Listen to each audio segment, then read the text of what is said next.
Welcome to Turn Riding Fairground Podcast, simple methods to overcome fear and start riding again. I'm Elise Hittinger, and I'm the host for your journey to courage.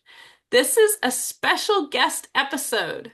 We have Scot MacGregor, a wonderful horse trainer, and we have recovering doctor Pam Reband. And I talked to Pam a few weeks ago, and her journey just seemed so familiar for all of us that are trying to get our confidence back. And I thought it'd be really good to talk to her, and her horse trainer is going to throw in some stuff too. We'll see where that goes.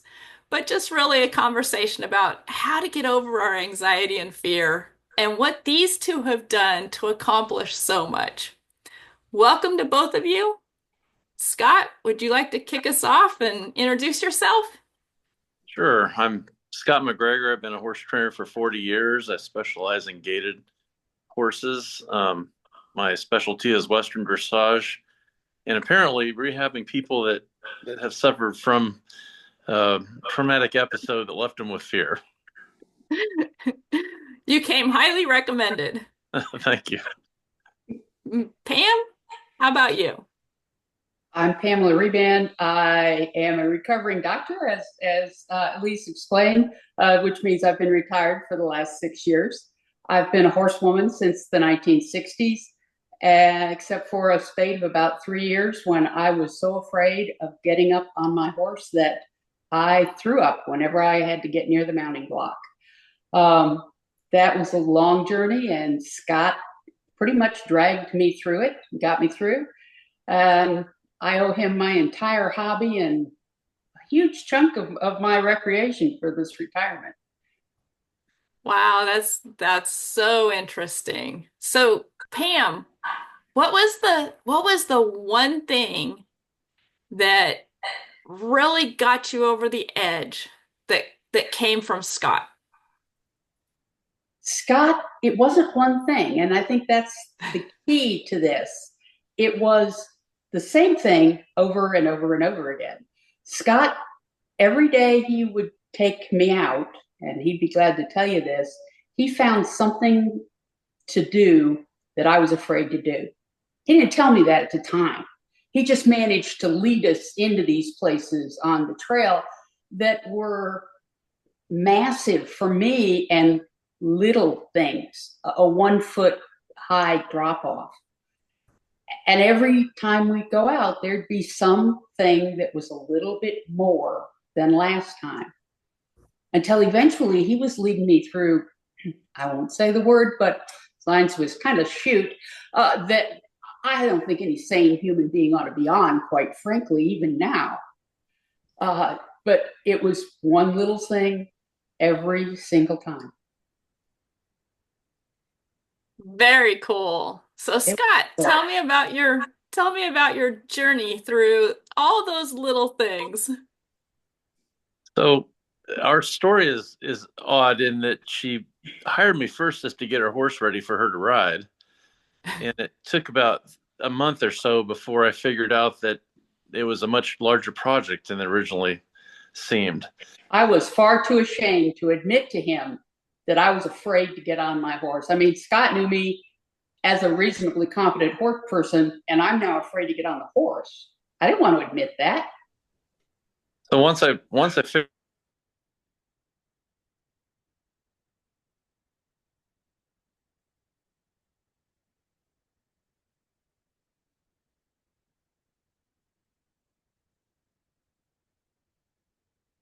you've got about a year's worth of work to do that you have to commit to as a trainer to very slowly bring the person back around into active riding where it becomes natural again. And the hardest part of that is that you can't make a mistake because any mistake would re-trigger the fear. So it's when you take that project on, it's a very hard, very well planned out project. It can seem chaotic when you're involved in it, but it's very well thought out every single day. So, I what had was no your fate? trauma I was putting him through, by the way. Wow. How did you come up with the plan, Scot?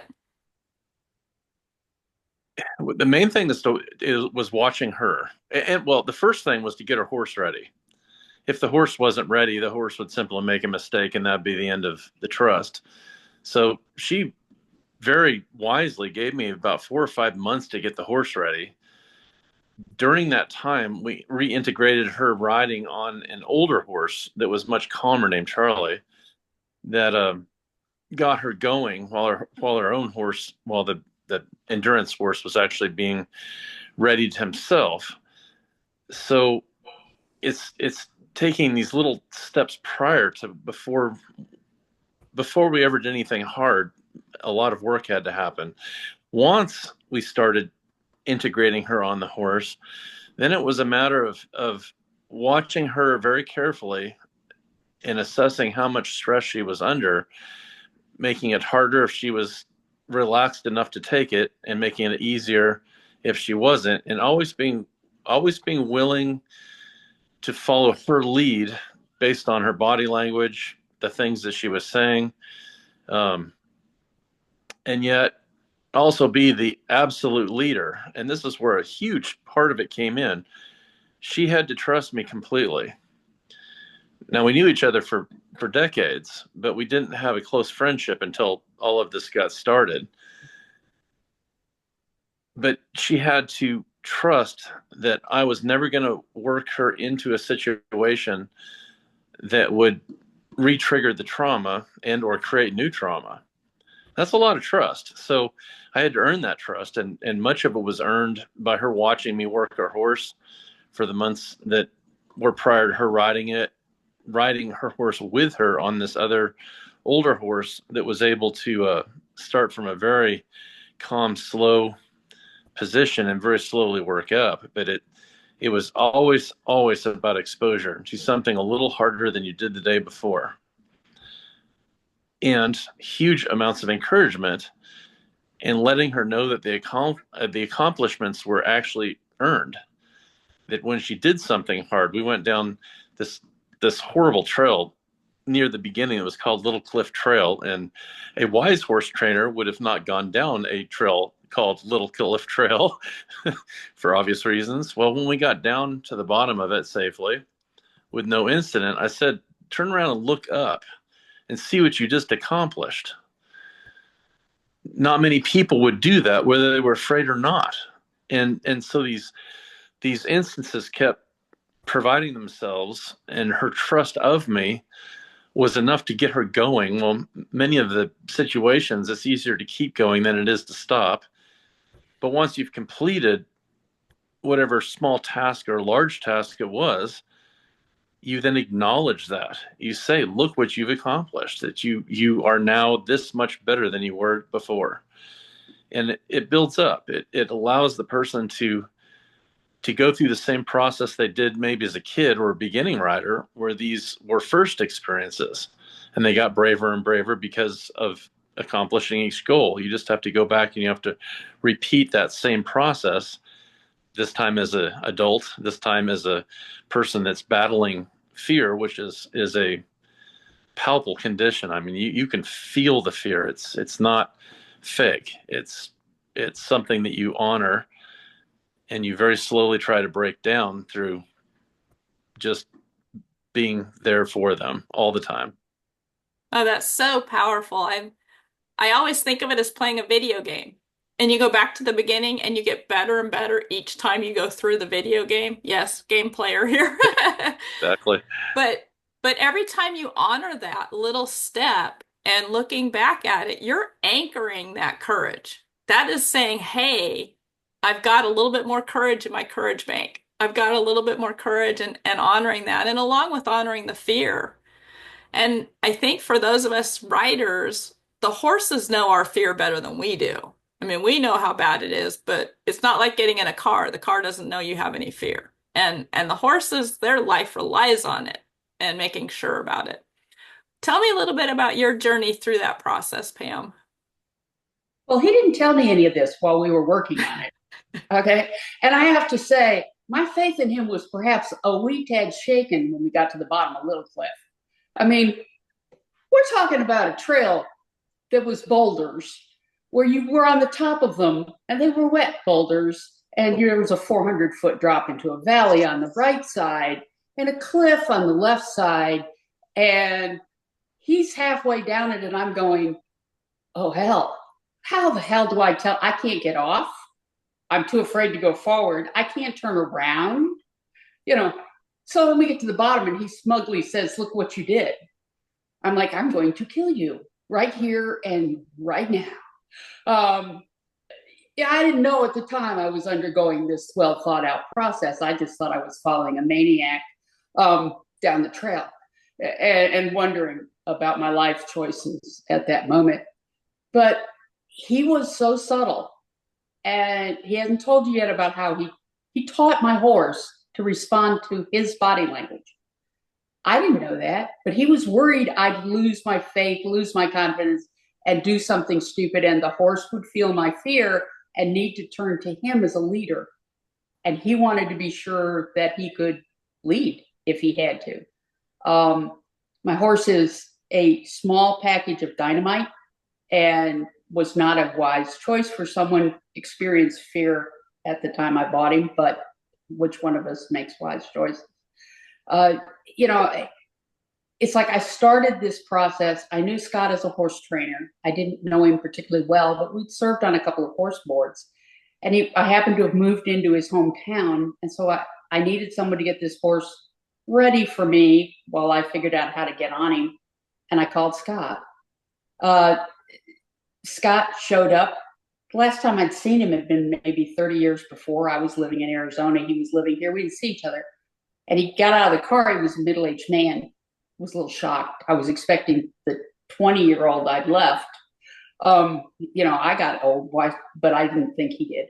And it took me a while. If he had been that almost teenager, I don't know I would have had the courage to look him in the face and say, hey, Scott, the real problem is that I can't get near my mounting block without puking because I'm so afraid, and I haven't ridden in 3 years. Did you admit that to him right away, or did it take you a while to admit about that? Weeks of watching him work my horse. He volunteered to come over and work my horse, thinking he was just going to leg it up. And that was a huge ask on my part. But I knew that if I had to trailer the horse to his place, which is about 45 minutes away, I wouldn't do it. I'd make an excuse. I had made so many by that time. And I think he knew that too a little bit, but he wasn't sure why. And he worked my horse in my front pasture, and I hid in the house and wouldn't go out. I was pretending I wasn't home or whatever, because I was afraid if I went out, he'd say, oh, he's doing great today, get on. And I'd have to tell him that I really couldn't. So finally I decided if I was going to do this, I had to have help. And I sat him down on my back porch and said, here's the real problem. Would you be willing to help me? And I expected it to be once or twice. He might hold the horse while I got on until I got up my courage. I'd bought into that movie thing where, you know, the horse whisperer gets you on your horse and 2 weeks later you win the Olympics. So that's what I was expecting. And he's like, he knew what he was getting into at that point, though, I think, and said, yeah, sure, I'll help. You know, and he's been a buddy ever since, basically. He's now my riding buddy. And not because he has to be, but for my joy, and I'm hoping his. I hope it's not a burden. Yeah, a friendship just grew out of, you know, being within the project, but also, I mean, who doesn't like trail riding? You go up to these beautiful, you know, state parks, national parks, and there's trees, there's water. Yeah, I bought in. I wanted to go trail riding. So, you know, we served each other's ability to move forward with something that was fun. And how much trail riding had you done? Had you done a lot in the area before that, Scott? I had never trail ridden up in Big South Fork area. It's 2 hours away from Murfreesboro where I live, and I just never had the time to go. So I trail ridden a bunch around the Nashville area within an hour drive, but never that far. And I couldn't believe it. I had trail ridden at Big South Fork, living in Kentucky and Arizona and everywhere else. And here he lives 2 hours away and had never been. It was ridiculous. I'm like, you've got to get out there, Scott. This is ridiculous. Okay, confession here. I live in Burkesville, Kentucky, and I haven't been yet. Well, you come down here and we'll take you, okay? He still scares me. I'm not going to tell. I'm not going to lie. This man will. He will take a horse. I swear, anywhere. Sometimes just last time we rode, he went through this spot. And I'm like, I wonder if he knows that horse is hock deep in mud. I wonder if he really knows. But I follow him. I sometimes say a little prayer and shut my eyes, but I follow him. So what was the hardest part for you, Scott, with getting Pam back to being the writer she could be? That's a very detailed question. Um, I'll give I know the answer to this. yeah, no, that the answer is not giving up. To know that I committed to something and to see it through no matter the cost.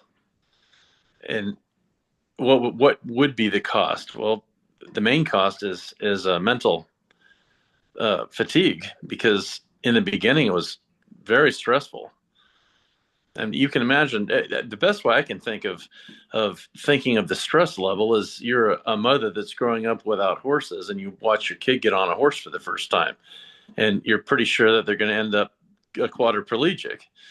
And that stress, that worry that I would make a mistake. I assumed that Pam would make a mistake, because when you're in a state of fear, um, clutching is normal, and if you clutch a horse, it tends to go faster. So it was the stress of making sure that I was talking her through any situation that looked like it was building stress, whether it was a hazard or a just time of lack of confidence, but to talk her through it, keep the storyline moving forward so that she couldn't focus on the fear. She had to focus on my chatterboxing or the environment, the beauty, but always keep it moving forward. That's wonderful. I know we all need a Scott cheering us on. I know I've had There aren't so many enough of them. coach Yeah, I know I've had so many coaches and trainers. I show jumpers, and that never was a fear for me. I had no problem jumping the meter 20. It was the trail rides that got me. But I know that my coaches always were like, just go do it. And none of them understood the fear.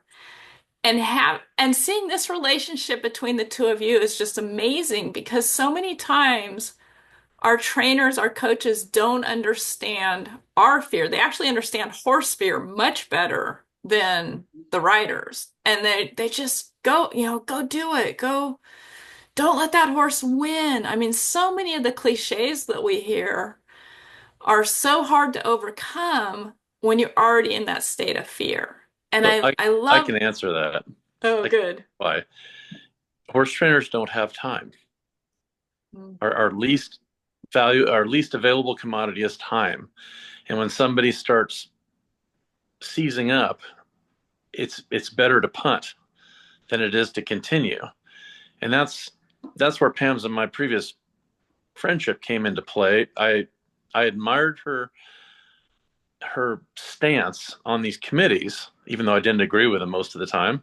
No, you didn't. No, I didn't. But I admired that she was strong. I admired that she was educated in the subjects that we were dealing with and presented her side of the arguments very well. So just that feeling of, she's a pretty cool person, that made me cross the line of saying, well, it's easier to not do this, into a different response, which is, a person that I admire and respect really doesn't deserve to be in this fear. And if I can help, then I'm going to.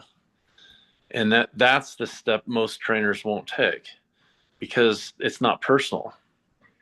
In the times that I've succeeded, all of the people became friends, because real good friends, because it is very personal. It's you're going way deeper into a relationship than somebody showing up on Saturday to ride a horse.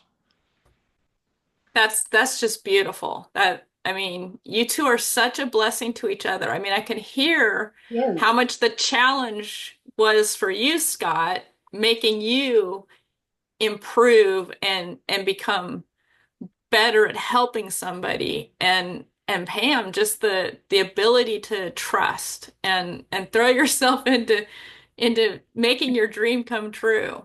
And I'd love to hear a little bit about your dream.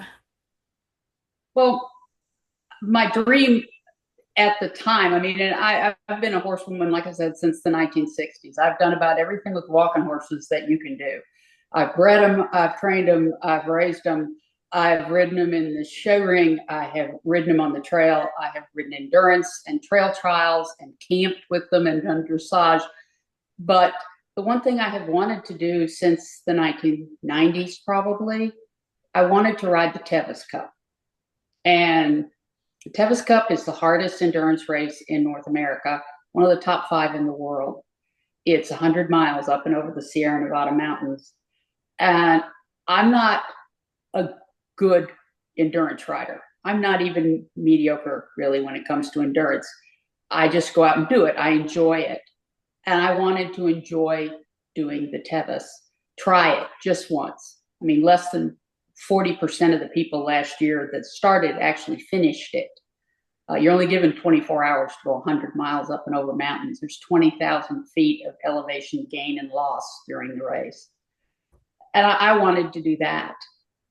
And I had given that up completely by the time Scott and I got involved in the great project of getting me back on the back of a horse. I just wanted to finish a 50-mile endurance race again. But Scott kindled it for me.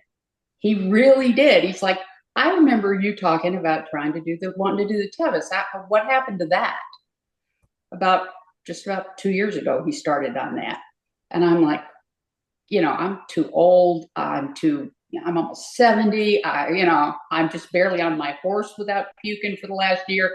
And he said, I'll do it. I'll do it with you. I think I can do this. We'll go together. And I thought he was nuts. I mean, he's a horse trainer. He's a gated dressage expert. He's probably the best in the world at that. And here he's talking about doing Tevis.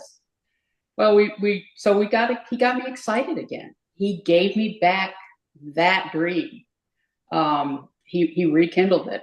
And the fact that we rapidly, as we researched it more, came to the conclusion that it would kill him. He has asthma, and the dust in the middle of the Sierra Nevada triggering an asthma attack would likely kill him. Meant that he couldn't go. But by that time, he had me in so deep that, and the more I learn about him, and I keep learning more and more, the more I think that was his plan all along. He knew damn well he couldn't do it at the beginning. He's just trying to get me excited again. Yeah, I know, a cuss word. I imagine that. But he helped me prep for it, and he helped me train Shiloh, my horse, for it. He helped me try the hard things. He encouraged me. He gave me the philosophy to go for your dream. The idea that, there's no half-ass in it. If you go, you go. You work on it.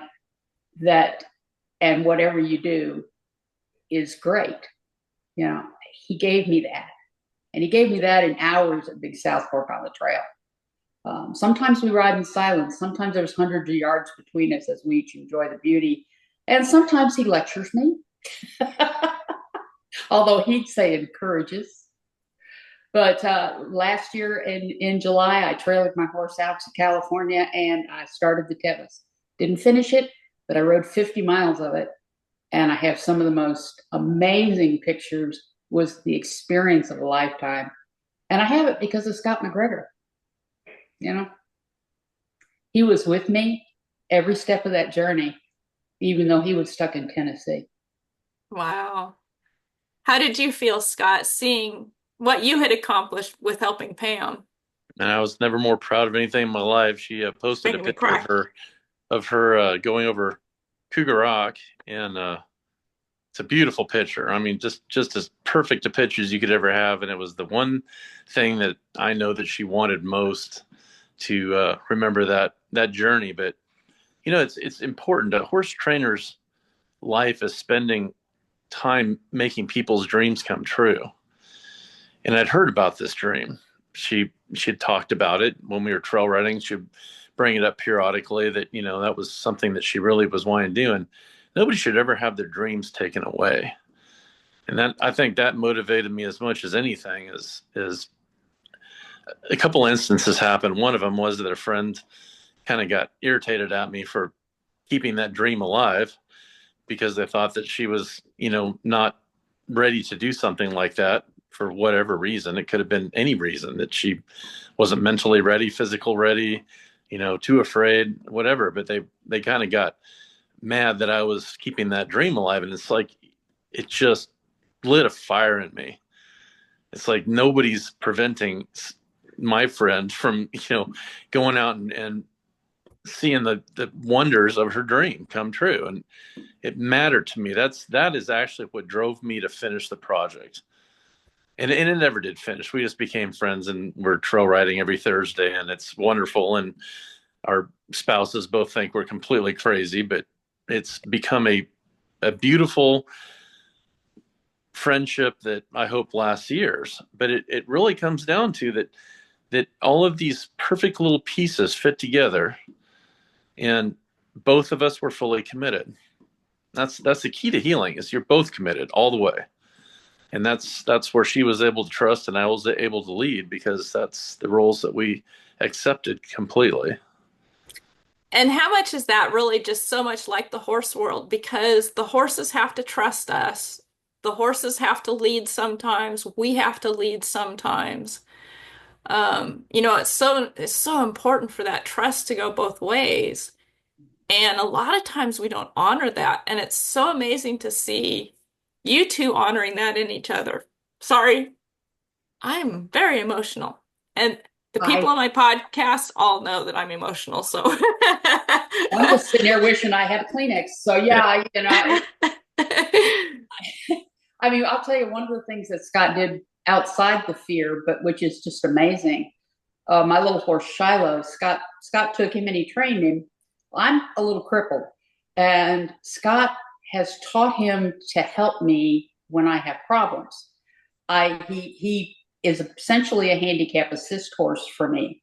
I don't believe there is any place I could ask that horse to stand so that I could mount that he wouldn't stand. I've stood him in the middle of creeks. I've stood him in the middle of rivers when I came off in the middle of the river. And I mean, he will stand, he will brace himself for me to pull however I have to. And he's done some things that I've said, Scott, when did you teach him to do that? I mean, just a couple of weeks ago, I was sitting too low on the bumper of my trailer, letting Shiloh eat, and I couldn't get up. And so I looked at Shiloh and I said, I you've got to move so that I can get onto the ground and roll over and get up. And instead, Shiloh stuck his head right in my chest and waited until I grabbed each side of his halter. And then he slowly lifted his head to pick me up off the bumper of that trailer. I said, Scott, when did you teach him to do that? And he said, I didn't teach him that. He goes, most of the stuff he's doing for you now, I never taught. I can see him thinking about what you need, and he does it. And it's so amazing when we walk to the vet. I can't walk very fast, and I usually use a cane, so I'll hang on to his mane, and he'll be my cane.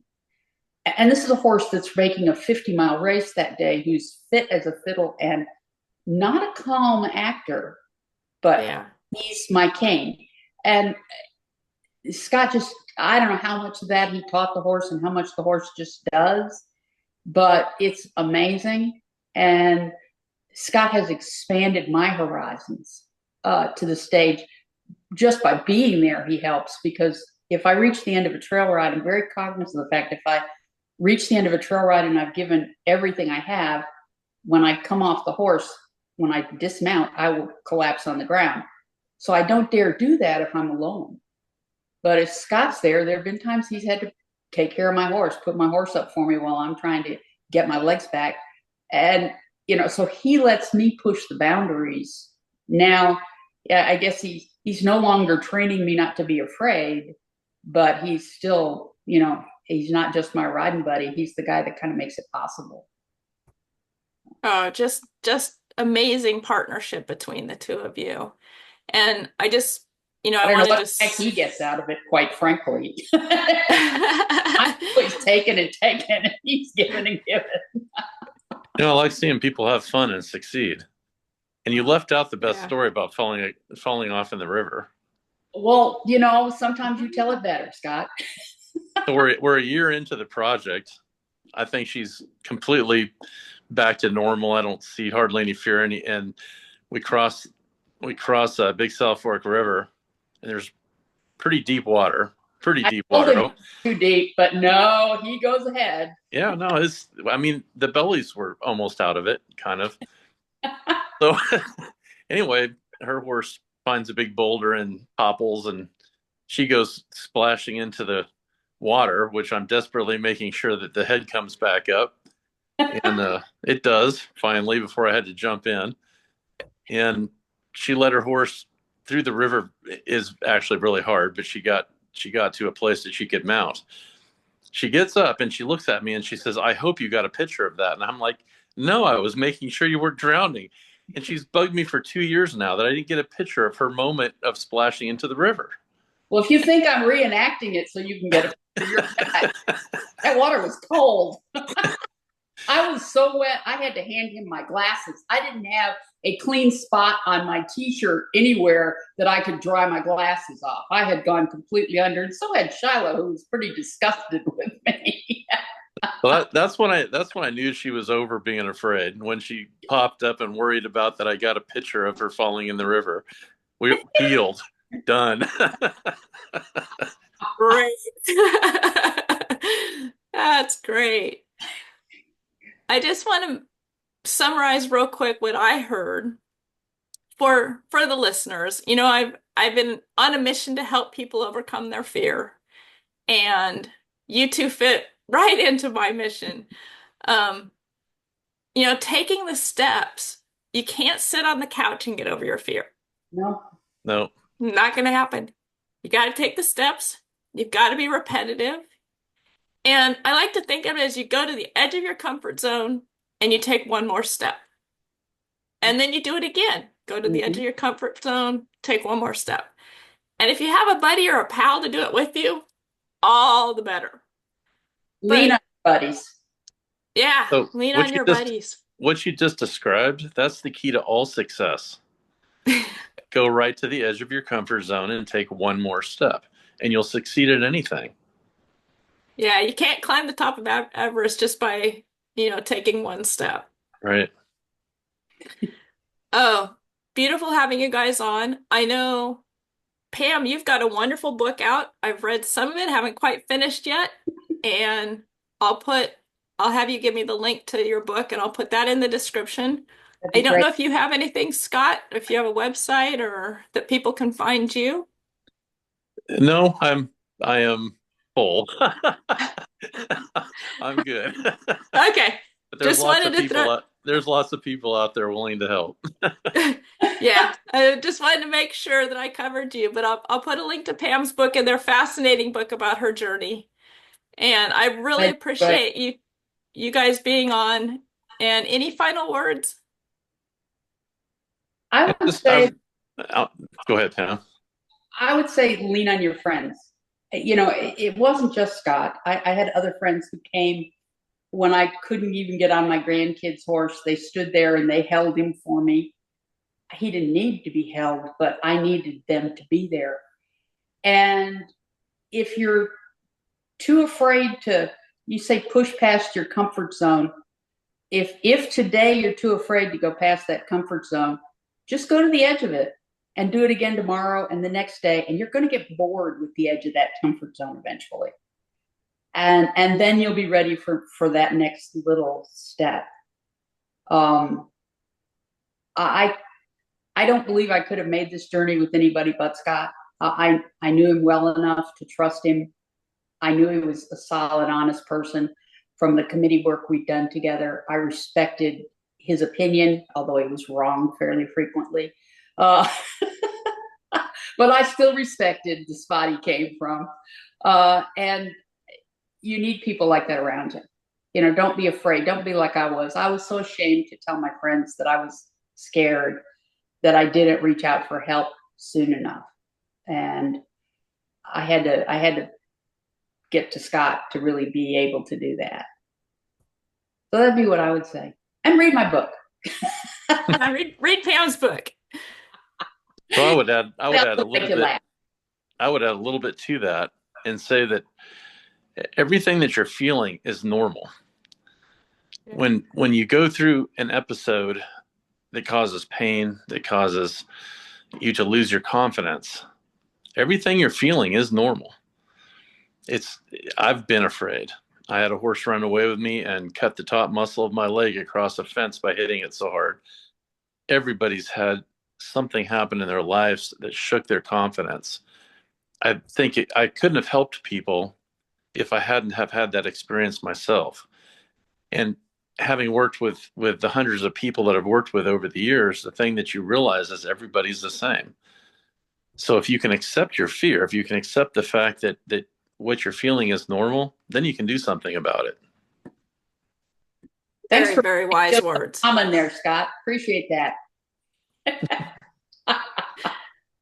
Well, I thank you both tremendously for giving us the time and helping all the people out there that will see this, and it'll give them the encouragement to go to the edge of their comfort zone, find some buddies, take the next step, and continue living our dreams. So, and by the way, if there's anything that anybody who does listen to this would like to just unload on somebody who knows about it, I'm on Facebook, Pamela Reband, just like, it's just my name, nothing fancy. And you can contact me that way. I'm always happy to talk to people. Wonderful. Thank you guys so much. Thank you, Elise. Thank you.